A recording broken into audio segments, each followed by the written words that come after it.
Memory transcription subject. Governor Taba of the Venlo Republic. Date. Standardized human time. October 3rd, 2136. In half a day, our ship had reached the edge of Republic space and would be able to transmit communications back to our UN contact. The Terrans had been slated to open an embassy on Venlo Prime a few days after our original departure. That meant they would have a full diplomatic staff on world and would be available to help humans abroad.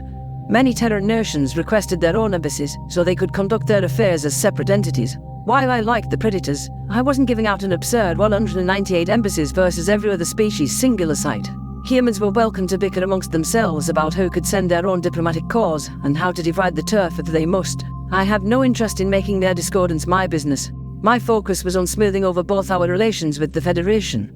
It was also a priority to stabilize my friends' mental health, especially after weeks of isolation and boredom. Learning how the human mind coped with stress would be useful down the road. After careful consideration of the astronauts' mannerisms, I decided there was no major cause for alarm. All of our research showed that humans were highly social creatures. Ambassador Noah perked up just from having new conversation partners at hand. A few days to unwind in the company of his own people, and he'd be begging to get back into the field. He only needed to recharge his batteries, as the Terrans said. Noah's excelled in quite an uncomfortable position, volunteering with the belief that he would be a martyr, standing in as a representative for his whole species. That kind of pressure has to pile up. In conclusion, the International Space Station proved that humanity can cooperate in the stars. The Predator was finishing a story I'd heard before. He had a rapt audience in our Mazik passenger. That scientists see our beautiful Earth differently from above. The ISS was our first foothold off-world. It paved the path for lunar colonies and set a precedent of joint exploration. So then, why has your planet still not united under a single banner, Noah? You do not care for distant members of your species without shall I say, stellar view? Came the scoffing response. When President Kupo's question reached my ears, I was concerned that other diplomats would voice similar concerns. The Mazik still seemed leery of the human, despite being thrice the weight of the Predator. No offense to Noah, but I'm pretty sure the beige pranimal could knock him out with a stamp of his flat paw easily. Humanity's internal divisions were a disquieting issue to the galaxy as a whole. The newcomers seemed to be trying to work up the courage to ask about it for days. With the external threat of predation in our formative years, prey species had to maintain unity. Cooperation was our bread and fruits bed, so to speak. Indulging in petty squabbles would have gotten us killed. I'd seen several exit interviews with various leaders before we left signal range of Arthur. Many dissenters cited Earth's disputes as proof that the Predators were incapable of cooperation. It was their main evidence that the primates were still warlike and disagreeable. Humans evolved in a lot of small tribes which later became nation-states. These each have their own distinct culture, beliefs, music, stories, cuisine and languages. The Terran ambassador replied, leaning back in his seat. It would be losing a part of our heritage to renounce that. And because of our differing viewpoints, we don't always agree on how things should be done. Kupo flared his trunk. But why can you not maintain your practices under a common entity? You claim freedom of beliefs are a core value. It would be like you unifying with the Navox. You may like each other plenty, perhaps you're even allies, but you would not abide by the same jurisdiction. We have common forums, alliances and trade agreements. So Nicordus was quite mistaken in thinking we do not speak the language of diplomacy. We work together when it matters. It didn't escape my notice that Tosser, the Nivok representative, was watching with interest. The Suvkit, Zerulian and yacht occupants were also observing the exchange. None of them were being subtle with how their ears swiveled toward the Predator. The other Federation diplomats had flown with Russell in a separate ship, too daunted to embark on a human-infested vessel. Kupo was just the only one bold enough to voice what they are all thinking. Now the floodgates are open, I thought.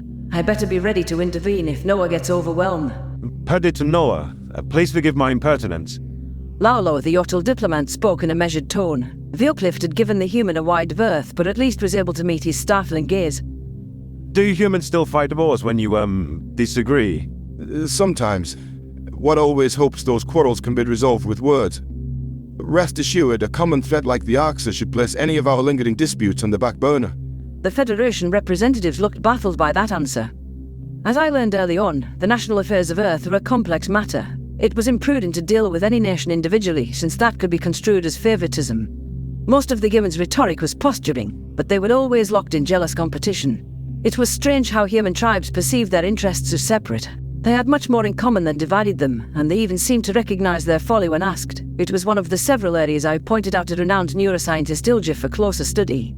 I suspect a human's temper can run much hotter and much quicker than ours. Chaucer offered in a matter-of-fact tone. None of my research suggests their end goal is loss of life. It's just the result of aggression. Their predatory inclination is to deal with a perceived threat through violence rather than fleeing. Not fully accurate, Doc. Humans have a fight or flight response. Noah growled. We can panic or freeze just like you. It varies from person to person and what temperament they have. Some of us are wholly incapable of aggression.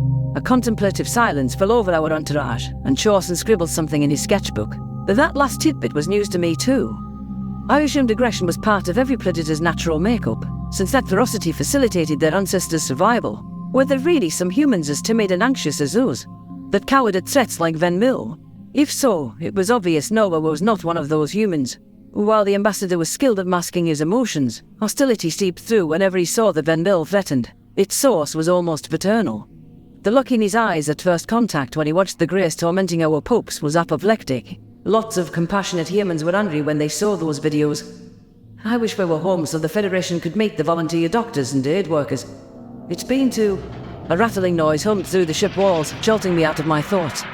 This time, it was more insistent than its previous occurrences throughout the journey. There was no reason a ship which deployed a year ago should experience issues, but it roused some worries nonetheless. Hey, Taba, not to stir up panic, but is that grating sound audible? The Terran ambassador asked. Something felt off with the shuttle since it took flight. The Predator's alleys validated my suspicions. I was inclined to propose further investigation, even though we were one territory away from home. The last thing we needed was to be stranded in space with a bunch of skittish diplomats and an inoperable ship. I tilted my head. No, it's not. I'm going to run a ship diagnostic just to be safe. Lalo raised a peach-coloured paw. It's coming from the curling shaft. We should take a look there. As if you know. Tosser scoffed. I'd hardly trust your help to fix a sailboat. The printing press is a novelty to you primitives. Were your ancestors born with spaceships? Noah glowered at her, and the Nivok rose under his ocular intensity. I didn't know we were graced by the peasants of a species who were endowed with divine knowledge. Tosser quivered, her icy fur raising along her hackles. We found our way on our own. We didn't have everything handed to us. The Yotol would have learnt on their own with time. You interfered in their natural development so that they could join your war. Are you daft, Predator? The Actor don't give a green stalk about natural development.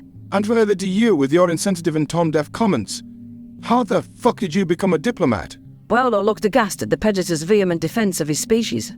I think he assumed that the ambassador didn't know the Atoll's origins, but it was obvious the human had done his homework. The marsupial was likely surprised that the Terran would side with him, especially when he was accustomed to verbal beatdowns from fellow diplomats. It was apparent that Noah had lost all patience with the vitriolic rhetoric toward the uplift. Tosser's condescension, singling out the Atoll at every turn, rubbed my friend the wrong way. However noble his outburst, the last thing we needed was for him to alienate an influential ally. The Nivokt could be a crucial supplier of resources and ship parts to Earth. Axeli, the Civkid representative, was sobbing from the primate's raised voice. She had yet to speak a word to Noah, only introducing herself to the rest of us while he was asleep. A shouting match wasn't the way to calm her nerves either. Stop it, both of you, I hissed. Every second we spend bickering, the Arks win. Let's be respectful to each other, all right? The human drew a shuddering breath. My apologies, Governor. I'm not the type to stand idle while someone else is mocked and bullied. It's not mockery, Predator. I'm merely stating facts. Tosser said. My name is not Predator. It's Noah. Ambassador Williams. If that's too fucking difficult, I'll settle for human. Sorry about that. Laulo muttered. The human snorted. You're fine. At least you used my name. The Nivok curled her lip. Predator is just a word, which does describe you. You're too defensive, Noah. So you can pronounce it. Fascinating.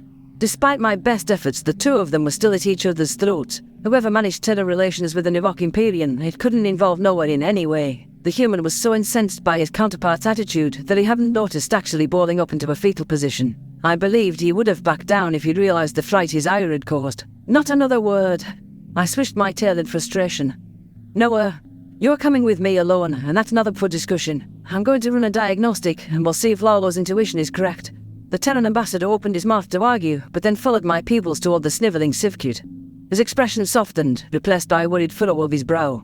That agitation might have undone any progress with the Mazik, too. President Kupo had inched away from the human and was trying to comfort Axley with soothing words. The timid female was unresponsive, rocking back and forth. At least our Zerrillian friends seemed to enjoy that, I mused. Chosen was trying to be the ship's stenographer during that whole exchange. Noah lowered his gears and strode over to me with dejection. The Predator risked a glance over his shoulder, making eye contact with Laulo. The marsupial mouthed his gratitude and the Terran's posture relaxed. He gave the Ortul a slight nod of acknowledgement before shuffling into the cockpit. I hovered by the ship computer, pulling up the troubleshooting module. It would take several seconds to complete a cursory scan, which would give Noah's temper time to blow over. I hoped that nothing was amiss with the vessel. The implications of a defect would be unpleasant. I didn't scare you, did I, Tava? Noah murmured. I snorted. No. I'm just trying to stop Earth's foreign relations from imploding on week 1. For the sake of argument, let's say you piss off the Livox. The Federation will parade them around, using them as proof that you can't be allies with humanity. And then we lose the undecided vote. Exactly. There is too much at stake. For all of us. A soft beep indicated that the diagnostic was complete, and we returned our attention to the computer. A holographic avatar of the shuttle zoomed into the ship's underbelly. It highlighted a long pipe in blinking red. An auto-generated note indicated that cooling fluid was leaking. The shaft was nestled right next to the warp drive, so it didn't take an engineer to figure its purpose. That part of the ship was only accessible from the exterior. Fixing it would require a spacewalk. My immediate suspicion was that someone had tampered with the vessel, mainly because the pipe leaked just enough that it wouldn't cause immediate alarm, or breakdown in range of the Kolshian surveillance team. But who would have sabotaged us? What was their motive? So it was the cooling system. The human said calmly. Stop the ship. I'll get a vac suit and try to patch her up. I flicked my ears. No. You need to stay here and keep an eye on everyone. Why? I suspect foul play, deliberate damage. If it's one of the species on board, they could be trying to lure you off the ship. That way, they can take us all out without having to fight a predator. Noah squinted in confusion. It was refreshing that the ambassador didn't panic at the first hint of danger. His reaction was cool and calculating. The human lacked a full understanding of the situation, and I suspected he disliked the uncertainty more than the peril. That makes zero sense. Who would do such a thing? I don't know. That's what I want to find out. If our vessel went missing in no man's land with all of humanity's allies on board, you know who would foot the blame. He frowned. Always me, isn't it? I flicked my ears in acknowledgement. Noah shook his head in disgust. Unfortunately, humanity had no shortage of enemies within the Federation. The two of us needed to talk it over and work out anyone who could have a possible angle. Ruling out the 5 species on board was our top priority, since they would be an immediate threat. Of course, it could be someone on Russel's ship. I wonder if they ran into any trouble, or if this was only targeted at the human, I thought. I don't know where to start. I slammed a paw on the console, stressed at the prospect of ship-wide interrogation. There could be any number of parties involved. Someone inside or outside our group. An ally or an enemy. How do we even begin to narrow the field? Let's start with who we think it couldn't be. Noah growled. Can we clear anyone on the ship? Someone we can account for, or are almost certain they're fine. I trust Chosen. Really? I don't know about him. He's never been unkind to you, which is saying a lot. That's exactly why he's suspicious, Tava. He's too nice. What if he's up to something? The Zerrillians were the only ones to reach out before the vote. Also, as you know, we do an awful job of controlling our instincts. Chosen couldn't fake not being afraid of a predator. He pantsed up to you while his head was dripping blood. The ambassador tapped his foot a few times and a touch of relief flickered in his brown eyes. It saddened me that mistreatment was so commonplace for him that normal interaction triggered alarm bells in his head. The Zerillian scientist was the only person I'd seen attempt to squash his instincts in his first meeting with a human. If we trusted Chosen, bringing him into the loop might not be the worst idea. 3 minds were better than 2, and he was intelligent enough not to jump to conclusions. Besides, someone needed to mend the cooling shaft damage. I would volunteer, except that with my technical know-how, I was more likely to make the warp core spontaneously combust. The fewer people know the true reason for our predicament, the better. Let's hope Chosen can keep his mouth shut when asked. Sharing my suspicions with the entire ship would only incite panic and lead to infighting and accusations.